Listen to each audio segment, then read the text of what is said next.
한글 단어 조성 원리를 통한 한글 문해력 강좌 한자 공부 강도 158번째 시간인데요. 오늘도 우리는 7획에 해당하는 한자 부수 하나를 체크하고 넘어가겠습니다. 바로 콩에 해당하는 두부인데요. 두부에 해당하는 대표적인 한자로는 자기 자신, 즉 콩을 나타내는 두자가 되겠습니다. 오늘 첫 번째 살펴볼 한자는 두자가 되겠는데요. 콩이라는 의미의 한자가 되겠습니다. 언뜻 한글 그 묘자하고 비슷하게 생겼죠. 둘, 셋, 넷, 다섯, 여섯, 일곱 해서 총 7획에 해당하는 한자가 되겠습니다. 콩이라는 의미의 두자가 되겠습니다. 두유 하면 콩, 그러니까 우리가 대두라고 하는 콩이죠. 대표적인 콩입니다. 그 대두를 물에 불린 다음에 갈아서 즙을 낸 것을 두유라고 얘기를 합니다. 이제 두유를 만들고 난 뒤에 슬러지로 남은 것은 우리가 비지라고 얘기를 하는 거죠. 순두부라고 하는 것은 두유에 미네랄, 우리가 이제 간수라고 하는 거죠. 미네랄을 포함시켜서 덩어리로 만든 것을 얘기합니다. 이 순두부에서 아주 살짝 눌러가지고 모양을, 그러니까 통상 이제 네모지게 두부는 모양을 내죠. 살짝 네모 모양을 낸 것을 연두부라고 얘기를 하고, 그 네모 모양이 부스러지지 않을 정도로 강하게 만든 것을 두부라고 얘기를 합니다. 마파두부라고 하는 것은 두부를 깍둑 썰기를 한 다음에 고기라든지 이런 것을 이제 조림을 해서 요리를 한 중국 요리의 하나, 중식 요리의 하나다 이렇게 보시면 되겠고, 대두는 이제 대표적인 콩이죠. 우리가 두유를 만드는 콩이 되겠습니다. 통상 노란색 깔을 띠고 있고요. 검정 콩으로도 두유를 만들 수는 있습니다.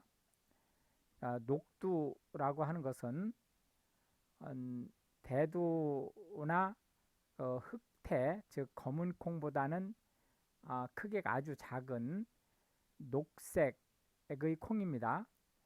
이 녹두로 이제 우리가 숙주나물을 만들게 되죠. 완두라고 하는 것은 이제 익은 뒤에도 껍데기가 그 콩깍지가 녹색인 콩을 얘기하죠. 다른 콩에 비해서 훨씬 부드럽은 그런 맛을 가지고 있습니다. 이 완두의 색깔을 우리가 연두색이라고 얘기를 합니다. 원두라고 하는 것은 커피를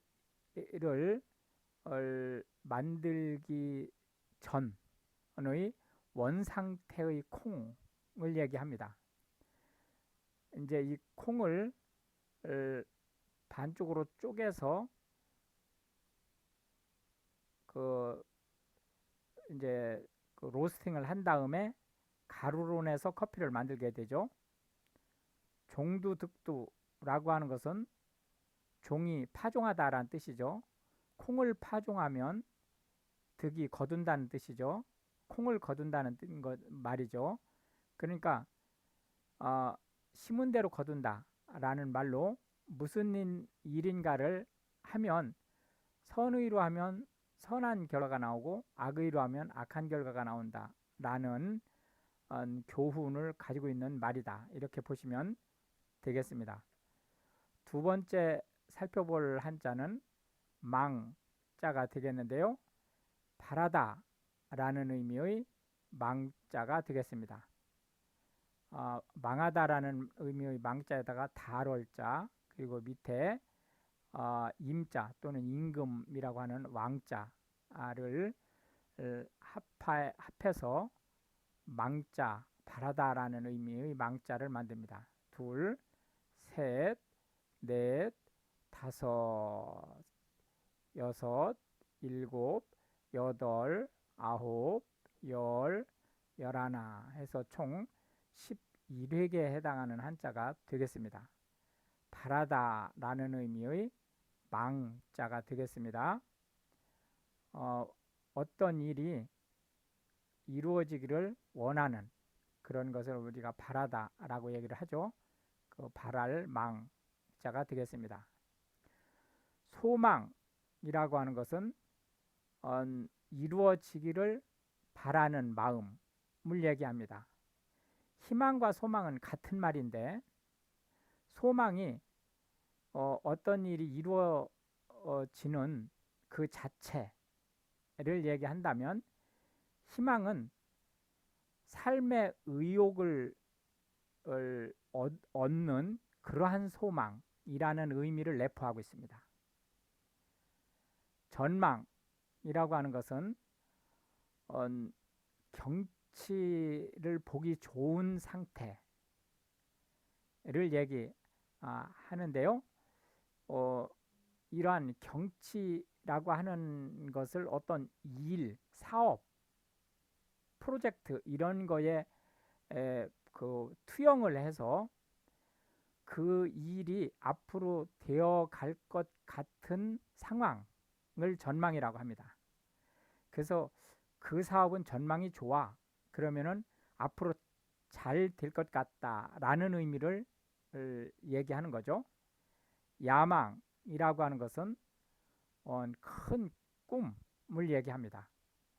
실망이라고 하는 것은 기대에 미치지 못한 거에 대해서 갖는 마음을 얘기하는 거고요. 절망이라고 하는 것은 실망과 절망은 맥은 같은 맥을 가지고 있어요. 그러나 실망은 기대에 미치지 못함으로써 갖는 서운한 마음인데 반해서 절망은 이 희망이 끊어짐으로써 삶의 의욕이 떨어진 그런 상태를 얘기합니다. 갈망은 무엇인가를 간절히 바라는 것을 얘기하고요. 욕망은 탐욕스럽게 바라는 것을 얘기합니다. 욕망은 같이 중립적으로 쓸 때도 있지만 통상적으로 욕망은 좀 과도한 또는 육체적인 어떤 희망, 성적인 희망 이런 것들로 상대적으로 좀 부정적인 의미로 쓸 때가 많습니다. 원망이라고 하는 것은 소망이나 희망이 이루어지지 않은 것에 대해서 남을 탓하고 그거에 대해서 서운한 마음을 갖는, 이제 거기에다 한 발 더 나가서 상대방이 나를 잘못되게 했다라는 것 때문에 그를 미워하는 그러한 마음을 얘기합니다. 망원경이라고 하는 것은 멀리 있는 물체를 가까이 있는 물체처럼 보게 하는 기계를 얘기하는 거죠. 그래서 배율이 커지면, 망원경의 배율이 커지면 훨씬 더 자세히 볼 수 있다. 멀리 있는 물건을 이렇게 보시면 되겠습니다. 마지막 세 번째 한자는 병자가 되겠는데요. 글자 그대로는 이게 남력을 뜻하는 병자입니다. 그런데 실제로 현대 한국어에서는 얘가 거의 쓰이지 않습니다. 왜 그러냐면은 남쪽이라는 의미를 병자를 가지고 쓰지 않고, 첫째. 두 번째로는 얘가 이제 천간, 지지에서의 그 10개에 해당하는 천간에 해당하는 건데, 현대 한국 사이가 이제 어, 천간, 지지 이런 의미를 그렇게 크게 쓰질 않기 때문에 이 병자는 거의 쓰이지 않는 단어를 구성한다. 이렇게 보실 수 있겠습니다. 하나, 둘, 셋, 넷, 다섯에서 총 5획에 해당하는 한자가 되겠습니다. 남력을 나타내는 병자가 되겠는데요. 실제는 천간에 해당하는 병자라고 보시면 되겠습니다. 병자호란 하면 병자년 1636년입니다. 같은 병자라도 60년마다 오기 때문에 여기서 60을 더해서 1696년도 병자해죠. 그리고 60을 빼서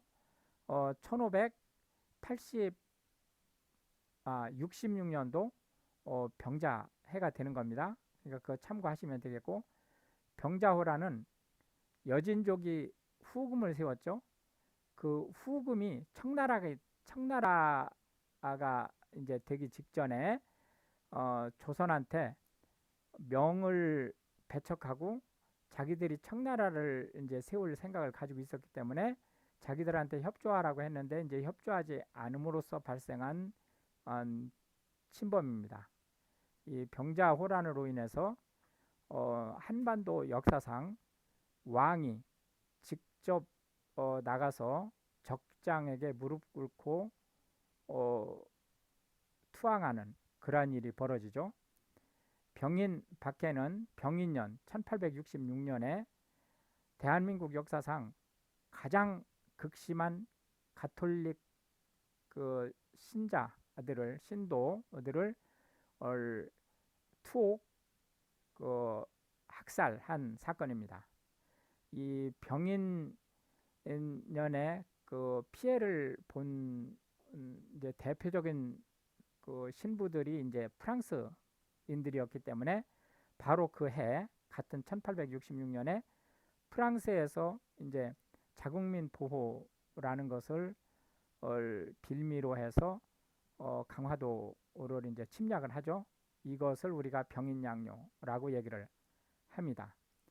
이렇게 해서 이제 오늘도 우리는 하나의 부수와 세 개의 한자 그리고 병자를 제외한